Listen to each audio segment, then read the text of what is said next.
Daniel Rodriguez had always been a simple man who lived by the philosophy that life was meant to be enjoyed. His modest ranch-style home sat on the corner lot of Pennycrest Estates, a quaint suburban development that had once been the epitome of neighborly camaraderie. That sense of community, however, had begun to erode 5 years ago when Patricia Holloway was elected president of the Homeowners Association. Daniel had bought his house in Pennycrest Estates 8 years ago, drawn to the friendly atmosphere and the way neighbors actually waved to each other when passing by. Back then, Harold Fletcher had been the HOA president, a retired high school principal with a booming laugh who organized block parties and cared more about bringing people together than measuring the exact height of their mailboxes. Those had been good days when an HOA fee actually seemed worth paying. But Harold had moved to Florida to be closer to his grandchildren, and in the power vacuum that followed, Patricia Holloway had somehow managed to convince enough residents that Pennycrest Estates needed a firmer hand to maintain standards. The election had been poorly attended, something Patricia had counted on, and with just 23 votes out of a possible 112 households, she claimed her throne. The changes had been subtle at first. New mailboxes, approved styles only, available at a 10% discount from Patricia's brother-in-law's hardware store. Stricter holiday decoration guidelines, a 3-page amendment to the landscaping code that required all front yards to choose from an approved palette of desert-friendly plants. Before long, neighbors stopped chatting at the community pool for fear of being reported for excessive loitering, and children hesitated to ride their bikes on the pristine streets lest they be cited for recreational obstruction of common areas. In just 5 years, Patricia had transformed a neighborhood into a prison of petty rules. The first time Daniel crossed paths with Patricia, or Pool Party Patricia, as the neighborhood kids now called her behind her back, was on a sweltering July afternoon. Daniel had just finished setting up an inflatable kiddie pool on his driveway for his twin nieces who were visiting for the weekend. The sound of children's laughter filled the air as they splashed around, momentarily drowning out the rhythmic clicking of high heels approaching from down the street. "Excuse me," came a sharp voice that seemed designed to cut through joy like a knife through butter. "What exactly do you think you're doing?" Daniel looked up to see a woman in her 50s, immaculately dressed in a powder blue pantsuit despite the 90-degree heat, her silver-streaked blonde hair pulled back so tightly it gave her an artificial facelift. She clutched a leather portfolio to her chest like it contained state secrets rather than HOA bylaws. "Having some fun with my nieces," Daniel replied, offering a friendly smile that wasn't returned. "It's a scorcher today." Patricia's eyes narrowed as she surveyed the scene with obvious disapproval. "I'm Patricia Holloway, president of the Pennycrest Estates HOA. I don't believe inflatable pools are permitted in front-facing areas of properties." Daniel had known who she was, of course. Everyone knew Patricia. She made sure of it, with her monthly newsletters detailing every infraction discovered in the neighborhood, names tactfully reduced to house numbers. But everyone knew who lived where. He just never had the displeasure of a personal encounter. Until now. Daniel had always been good at flying under Patricia's radar. He kept his lawn mowed to the regulation 3 inches, painted his house one of the 16 approved colors, desert sandstone number 7, to be exact, and always remembered to bring in his trash bins before 7 p.m. on collection days. He'd heard the stories, though, how the Garshidas had been fined for putting up a basketball hoop for their teenage son, how old Mrs. Whitman had received 3 warning letters for feeding the birds, how the Chandlers had nearly been taken to small claims court over the unapproved shade of blue they'd painted their front door. Somehow, Daniel had managed to stay off Patricia's hit list, until today, when the combination of a heat wave, visiting nieces, and an old inflatable pool had aligned to create the perfect storm. "I wasn't aware of any rule against pools," Daniel said, maintaining his friendly tone despite the growing unease in his stomach. He'd read the HOA guidelines when he moved in, of course, but Patricia had amended them so many times since taking office that he'd lost track of what was allowed and what wasn't. Section 23, paragraph 7, Patricia replied without missing a beat, as if she carried the entire 78-page HOA rulebook in her head, which Daniel realized with a chill She probably did. The twins had stopped splashing and were now watching the exchange with wide eyes, water dripping from their chins. At 7 years old, they were old enough to sense tension but too young to understand why a stranger would object to their innocent fun. "Auntie Patricia doesn't look very happy," whispered Emma, the more observant of the twins. "She's not your auntie," hissed Lily in return. "She's the scary rule lady." Daniel couldn't have summed it up better himself. Daniel raised an eyebrow. "Really? That's news to me." Section 23, paragraph 7 of the Community Guidelines clearly states that recreational equipment must be confined to backyards or enclosed patios. She recited without consulting her portfolio, as if she had memorized every rule for just such an occasion. Daniel fought the urge to roll his eyes. He lived in Pennycrest Estates for 8 years and had never once heard of this particular rule. But that was Patricia's specialty, obscure regulations that no one remembered voting on, enforced with the fervor of someone who believed property values were more sacred than human happiness. "The kids are just trying to cool off," Daniel explained, gesturing to the twins who were now sitting motionless in the pool, their eyes darting nervously between the adults. "It's 97 degrees today." Patricia's gaze didn't soften. "Perhaps you should consider taking them to the community pool. That's what it's there for." Daniel bit back a retort about how the community pool had become about as fun as a dentist's waiting room since Patricia had instituted her no running, no diving, no flotation devices, no food, no drinks, no noise above 65 decibels policy last summer. The rules were posted on a massive sign that took up half the pool fence, and Patricia had personally installed a decibel meter that flashed angry red lights when someone laughed too loudly. Instead, Daniel wiped his hands on his shorts and stood up. "Look, it's just a kiddie pool. It'll be gone by tomorrow." Patricia's lips thinned to a nearly invisible line. "Rules exist for a reason, Mr. Rodriguez. Visual continuity maintains property values. I'll let it slide this once, but I expect compliance in the future." There it was, Patricia's favorite phrase, visual continuity. As if the sight of children playing would somehow cause the neighborhood's carefully maintained property values to plummet. As if joy itself was an eyesore that needed to be hidden away where no one could see it. Daniel was about to point out that his property taxes helped pay for the very sidewalk Patricia was standing on, but before he could respond, she had already pivoted on her heel and marched away, leaving behind the lingering scent of expensive perfume and unmistakable entitlement. "Who was the scary lady?" his 7-year-old niece Lily asked, water dripping from her pigtails. "Just someone who forgot how to have fun," Dana replied, determined not to let Patricia's intrusion dampen their day. "Come on, who wants popsicles?" The twins cheered, temporarily forgetting about the unpleasant encounter. But Daniel couldn't shake the feeling that he'd just landed on Patricia Holloway's radar, and that, as his neighbors could attest, was not a place anyone wanted to be. He was right to be concerned. The following Tuesday, 3 days after his nieces had returned home to their parents, Daniel found an official HOA envelope slipped into his mailbox. The letter inside was printed on heavy cream stationery with the Pennycrest Estates logo embossed at the top, the kind of fancy paper that probably cost a fortune and was paid for with everyone's HOA dues. "Dear Mr. Rodriguez," it began, "it has come to our attention that on Saturday, July 15th, you were in violation of Section 23, Paragraph 7 of the Pennycrest Estates Community Guidelines regarding the placement of recreational equipment in publicly visible areas." The letter went on for a full page, detailing the exact nature of his infraction, the potential impact on community aesthetics, and the possible consequences for continued non-compliance. It was signed in flowing blue ink, "Patricia Holloway, President, Pennycrest Estates Homeowners Association." Daniel stared at the letter, momentarily baffled by the sheer effort that had gone into this response to a kiddie pool that had been used once and was now deflated in his garage. He shook his head, crumpled the letter, and tossed it into his recycling bin.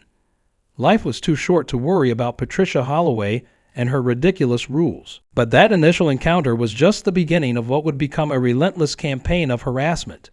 The following week, Daniel received his second official warning letter this one in a red envelope marked urgent in bold letters.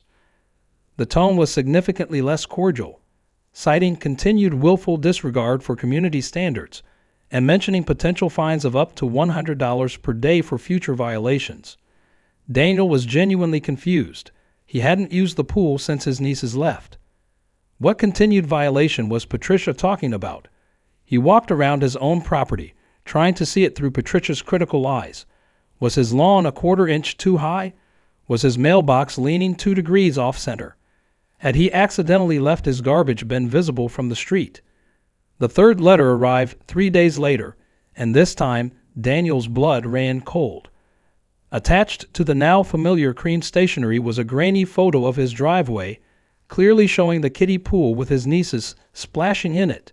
The photo had been taken from a distance, from an angle that suggested the photographer had been standing on the sidewalk across the street. Someone was watching his house. The realization struck Daniel as both amusing and disturbing. Who had the time or inclination to monitor his property for inflatable pool violations? The answer, of course, was Patricia Holloway, a woman whose entire personality seemed constructed around rules, regulations, and the rigid enforcement of both. Daniel sat at his kitchen table that evening, staring at the grainy photograph. The timestamp in the corner read 2:17 p.m., right after Patricia had left his property that day. Had she gone directly across the street, pulled out a camera with a zoom lens, and documented the violation like some kind of suburban spy? The thought was so absurd that Daniel almost laughed. Almost. There was something unsettling about knowing he was being watched, about having his private moments with family photographed without consent. It wasn't just petty, it was invasive. He poured himself a glass of bourbon and considered his options. He could comply, of course. That would be the easiest path. Keep his head down, avoid any further confrontations, maybe apologize to Patricia just to get her off his back. That's what most of his neighbors had done over the years, bowing to Patricia's increasingly ridiculous demands until they all lived in identical beige houses with identical trimmed lawns and identical empty driveways where children never played. Daniel took a long sip of his drink, feeling the pleasant burn as a memory surfaced. His father, standing firm against the developer who'd wanted to buy their family farm back in Ohio. Sometimes, son, his dad had said, you've got to draw a line in the sand. Let them know there are still some things money can't buy. Daniel might have capitulated to avoid further hassle, but something about Patricia's tactics awakened a rebellious streak he hadn't indulged since college. The tracking, the photographs, the impersonal letters citing rules no one cared about. It wasn't just annoying. It was wrong. Instead of removing the pool, he bought a bigger one, and not just any pool, a 12-foot diameter inflatable masterpiece with built-in cup holders and a small slide attachment. It was on sale at Costco, a gaudy blue monstrosity that took up nearly half his driveway. The salesman had referred to it as the party tsunami, and Daniel could practically hear Patricia's teeth grinding as he swiped his credit card. Setting it up was a project. The instructions claimed it was a 2-person job, but Daniel managed alone through sheer determination. By Thursday evening, the party tsunami dominated his driveway, filled with sparkling clean water and accessorized with colorful floating toys he'd impulse purchased at the dollar store. Daniel stood back, admiring his handiwork, and wondered how long it would take for Patricia to notice. The answer was exactly 17 minutes. He was still arranging pool noodles when he spotted her standing at the end of his driveway, mouth agape, clipboard clutched to her chest like a shield. Daniel waved cheerfully. Patricia turned and practically sprinted back to her house. Friday brought no fewer than 3 hand-delivered letters, each more strongly worded than the last. The third actually contained the phrase "legal action will be forthcoming," which Daniel found delightfully dramatic.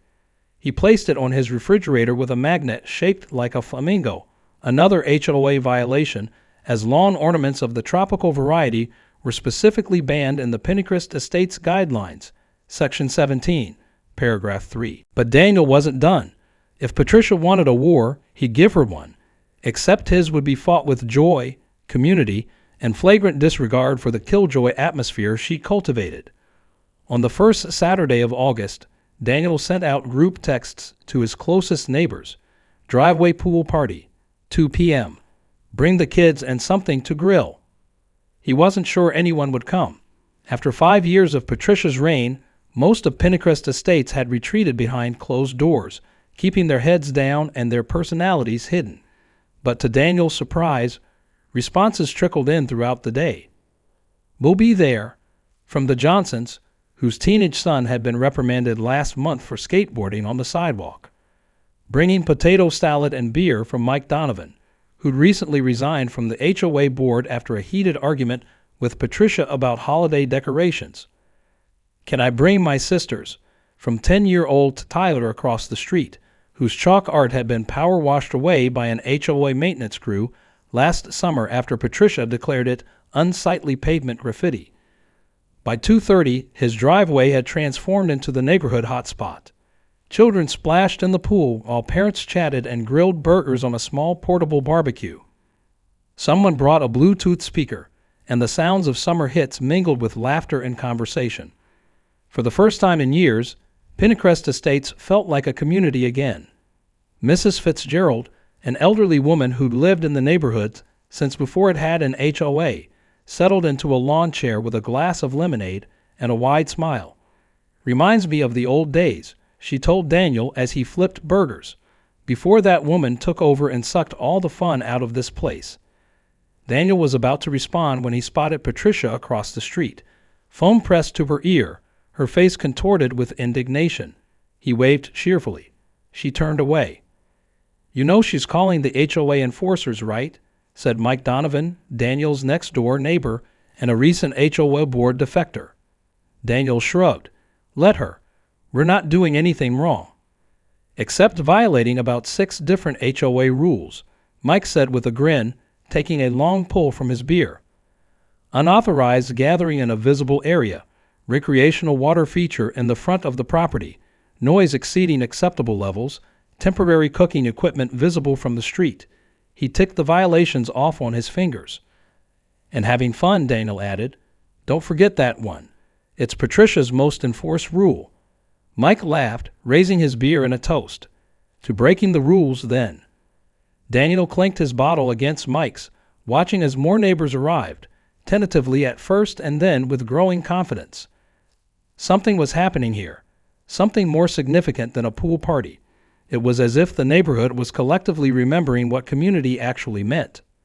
Mike lowered his voice. "Patricia's been installing surveillance cameras all over the neighborhood. Claims they're for community security, but really she's using them to catch rule violations. Got one pointed right at your house from her upstairs window." Daniel nearly dropped his spatula. "That can't be legal." "Probably isn't," Mike agreed, "but nobody's been willing to challenge her on it. Half the board is terrified of her, and the other half is in her pocket." The jovial mood Daniel had been maintaining suddenly felt forced.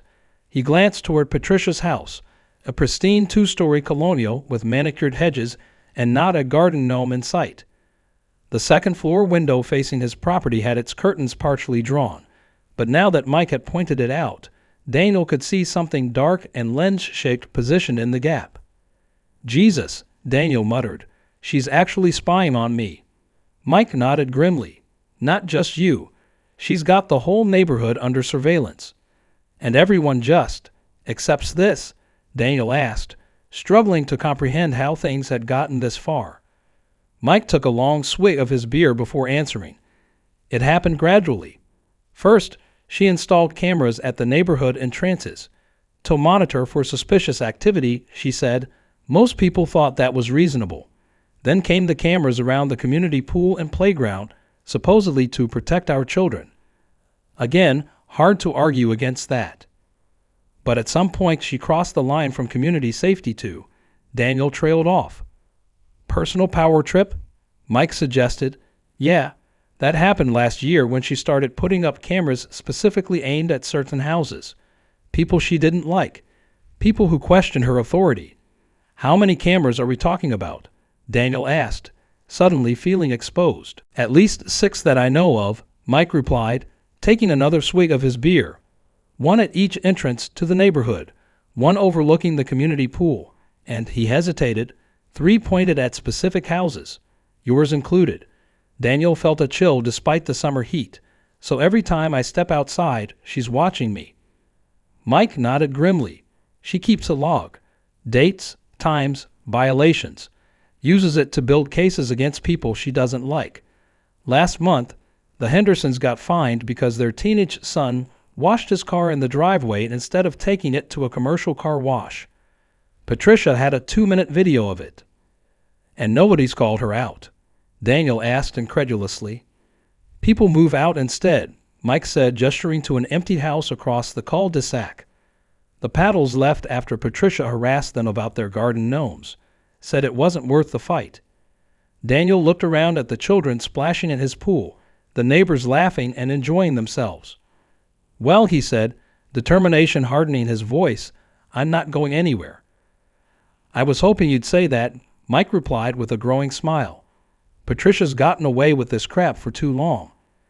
Daniel was about to respond when Mrs. Fitzgerald approached, her wrinkled face unusually serious. I couldn't help overhearing, she said, her voice quiet but firm. And I want you boys to know that Mike is right about those cameras. Patricia's got one pointed at my backyard, too. Your backyard? Daniel asked, surprised. Why would she care about? My bird feeders, Mrs. Fitzgerald said with surprising bitterness. Apparently, they're non-regulation and attract unsightly wildlife. Got a letter about it last month with a photo of a blue jay at my feeder. Time-stamped 6:14 a.m. Daniel exchanged a look with Mike. The implications were disturbing. Mrs. Fitzgerald, Daniel asked carefully, does Patricia's camera have a view of your private spaces, your patio, windows? The elderly woman nodded, a flush rising in her cheeks. My bathroom window faces that direction. I've started changing in the hallway. Daniel felt a surge of anger so intense it momentarily took his breath away. This had gone beyond petty HOA power struggles. Patricia wasn't just enforcing silly rules. She was invading people's privacy in their own homes. That's it, Daniel said, setting down his spatula. This ends now. What are you going to do? Mike asked. Daniel looked around at his neighbors, people who had lived under Patricia's watchful eye for years, afraid to let their children draw with chalk on their own driveways or hang wind chimes from their own porches. People who changed clothes in hallways because they feared being watched through their own windows. I'm going to make her show her hand, Dana replied. And then I'm going to call someone who actually has the authority to enforce real rules. The police? Mrs. Fitzgerald asked, hope creeping into her voice. Exactly, Daniel said. But first, we need to make this party too big for Patricia to ignore. Mike, crank up that music. Mrs. Fitzgerald, call anyone you know in the neighborhood who might want to join us. It's time Pinecrest Estates remembered what it feels like to be a real community again. As his neighbors dispersed with newfound purpose, Daniel caught sight of Patricia through her front window. She was on the phone again, pacing back and forth, gesturing animatedly. He almost felt sorry for her. Almost. Let the games begin, he murmured to himself, flipping a burger with renewed energy. The conversation was interrupted by the arrival of a police cruiser, rolling slowly down the street before stopping in front of Daniel's house. The party momentarily quieted as Officer Jenkins, a younger man with a buzz cut and friendly eyes, approached the gathering. Afternoon, folks, he said, scanning the scene. Got a complaint about a noise disturbance and unauthorized gathering. Daniel had been expecting this. In fact, he'd been counting on it. Patricia was nothing if not predictable.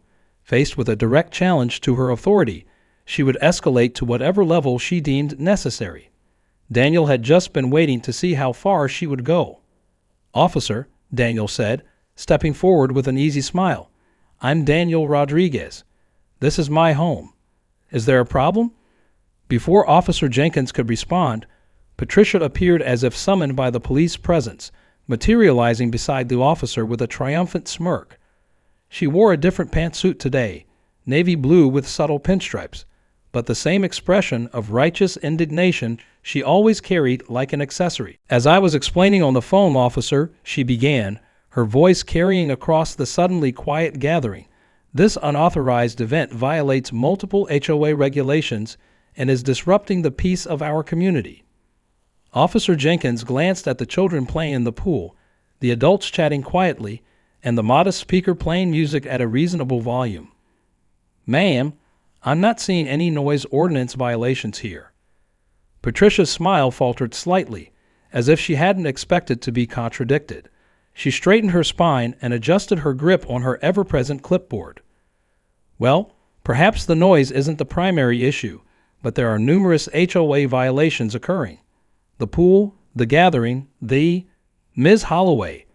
Officer Jenkins interrupted gently. "HOA regulations aren't criminal matters. Police don't enforce community guidelines." Daniel felt a surge of satisfaction. So the officer knew Patricia by name. That was interesting. He wondered how many times Patricia had called the police for HOA violations, wasting their time and resources on her personal crusade for suburban perfection. Patricia's face flushed. "But they're breaking rules." "Which is between them and the HOA," the officer explained patiently, as if he'd had this exact conversation before. "Unless there's a public disturbance or safety concern." Safety.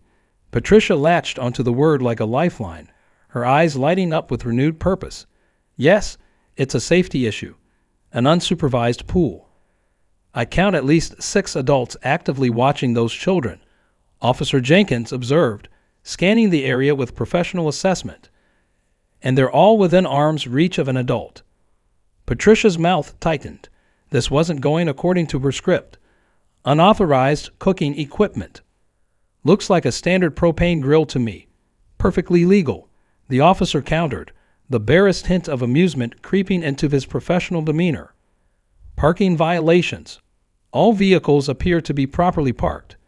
Each failed accusation seemed to drain a little more color from Patricia's face. The neighbors were watching now, some trying to hide smiles behind cups and napkins. Even Officer Jenkins seemed to be struggling to maintain his professional expression, the corner of his mouth twitching slightly. Daniel almost felt sorry for Patricia. She had built her entire identity around enforcing rules no one cared about, and now, faced with actual authority, her power was being exposed for what it was, an illusion maintained through intimidation and the reluctance of good people to confront a bully. Mike sidled up beside Daniel, beer still in hand. "This is better than Netflix," he whispered. Mrs. Fitzgerald had gathered a small group of elderly neighbors, all watching with the kind of intense focus usually reserved for their favorite soap operas. $20 says she brings up the property values next," one of them murmured.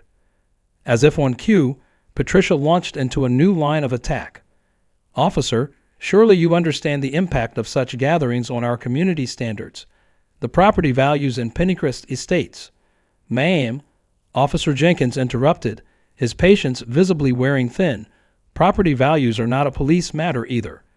If there's no public safety concern or ordinance violation, there's nothing for me to address here." The gathered neighbors were no longer trying to hide their amusement. Someone in the back actually clapped before quickly disguising it as swatting at a mosquito. Patricia's posture went rigid, her knuckles whitening around her clipboard as she realized she was losing control of the situation, and worse, losing face in front of the very people she'd spent years intimidating. She looked around, suddenly aware that she was surrounded by neighbors who were enjoying seeing her authority challenged. For a moment, Daniel thought she might simply retreat, regroup, and come back with some new HOA violation. But Patricia Holloway hadn't maintained her iron grip on Pennycrest Estates by backing down. She squared her shoulders, lifted her chin, and played what she clearly thought was her trump card. With each failed accusation, Patricia's composure cracked further until she finally blurted out, "I have video evidence from my security system that shows this has been going on for hours." There it was. Daniel exchanged a quick glance with Mike, who gave an almost imperceptible nod. Patricia had taken the bait, revealing exactly what they'd hoped she would. A curious expression crossed Officer Jenkins' face. "Your security system captures video of Mr. Rodriguez's property." The silence that followed was absolute. Even the children in the pool seemed to sense the sudden shift in atmosphere, their splashing quieting as all eyes turned to Patricia.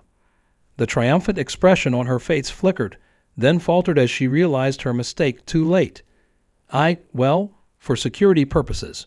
Patricia stammered, her usual confidence evaporating like morning dew under a harsh sun. Ma'am, are you saying you have cameras pointed at neighboring properties without their consent? Officer Jenkins' tone had changed, the patient community relations officer replaced by a law enforcement professional addressing a potential legal violation. The tables had turned so quickly that Patricia seemed physically disoriented. She took a small step backward, as if trying to retreat from her own words.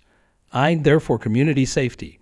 Community safety, Mrs. Fitzgerald echoed from the sidelines, her voice carrying surprisingly well for an 80-year-old. Is that why you have one pointed at my bathroom window, Patricia? A murmur rippled through the gathered neighbors. Patricia's head snapped toward Mrs. Fitzgerald, eyes wide with alarm. That's not. I don't. She's got one aimed at our backyard, too, called out Tom Johnson, a normally quiet man who lived across from Daniel for years. Got a fine last month because our son was practicing skateboard tricks. Said it was a liability issue if he got hurt. Our bedroom window, added Sarah Wilson, her cheeks flushed with either embarrassment or anger, possibly both. We started keeping the curtains closed day and night after we got a notice about improper window treatments that included a photo taken at 10:30 p.m. More voices joined in, a cascade of revelations as neighbors finally gave voice to suspicions and experiences they'd kept to themselves. Patricia's surveillance network was apparently far more extensive than even Mike had realized. Daniel decided it was time to speak up. Officer, my neighbor Mike here just informed me that Ms. Holloway has surveillance cameras pointed directly at my property from her house. I had no idea I was being recorded in my own home. Officer Jenkins turned to Patricia with a stern expression.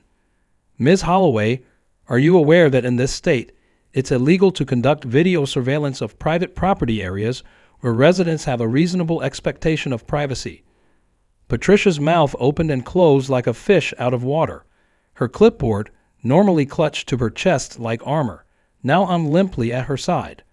For the first time since Daniel had known her, Patricia Holloway seemed at a loss for words. I have a constitutional right to protect my property, she finally managed, lifting her chin with a defiance that seemed more desperate than confident. Yes, ma'am, you do, Officer Jenkins agreed, on your property, but pointing cameras into other people's homes crosses a very clear legal line. They're just security cameras, Patricia insisted, her voice rising slightly. Everyone has security cameras these days. Pointed at their own property, Officer Jenkins corrected, not their neighbor's bedroom windows. Patricia's eyes darted around, searching for an ally, finding none. The neighborhood that had feared her for years was now witnessing her undoing, and not a single person stepped forward to defend her. I'd like to see these cameras, the officer continued, his tone making it clear this wasn't a request. I don't think that's necessary, Patricia stammered, taking another step back. I disagree, Officer Jenkins replied firmly. If you've been conducting unauthorized surveillance, that's a matter the police do handle. Daniel caught Mike's eye again and saw his neighbor mouth the words, checkmate. And it was true. Patricia had no moves left. She had spent years building her surveillance network, using it to control and intimidate her neighbors. Now, in a single afternoon, her entire power structure was collapsing.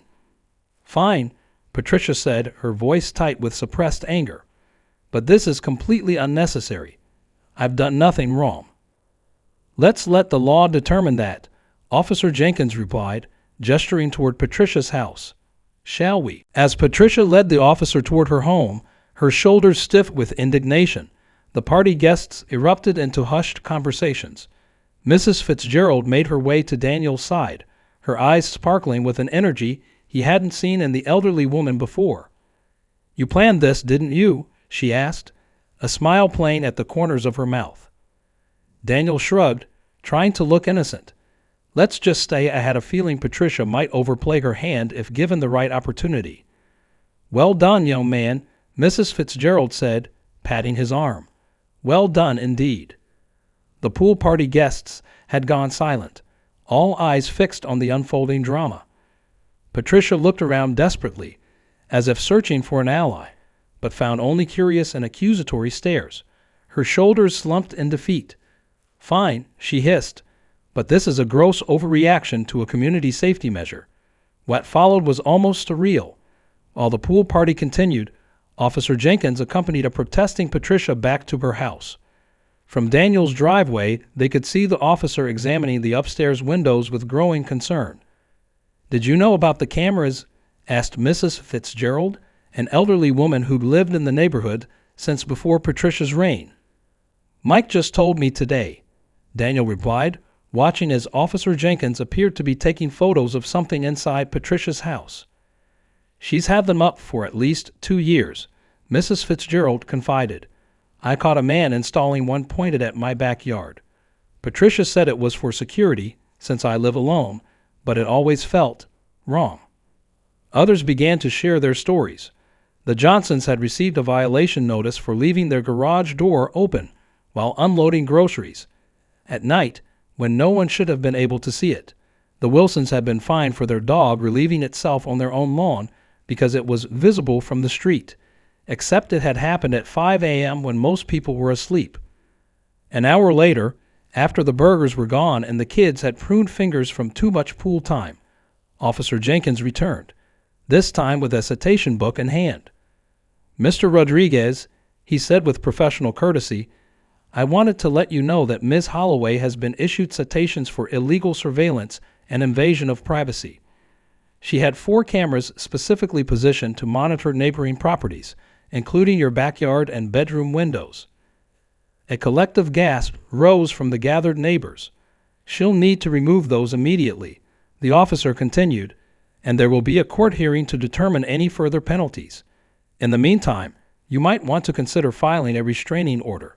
Daniel was stunned. "Thank you, officer." As the police cruiser pulled away, the neighbors erupted in conversation. It turned out Patricia had been surveilling more than just Daniel's property. The Johnsons' backyard, the Patel's garden, and the community pool all had dedicated cameras tracking every move. "She's been collecting evidence for years," Mike revealed, using it to blackmail the board into following her agenda. The fallout was swift and merciless. Within days, an emergency HOA meeting was called. Patricia, for the first time in 5 years, was notably absent. The board voted unanimously to remove her as president, with Mike Donovan elected as her replacement. By the following week, a for sale sign appeared in front of her house. Daniel continued hosting driveway pool parties throughout the remainder of summer, each one growing larger as more neighbors felt free to attend without fear of Patricia's watchful eye.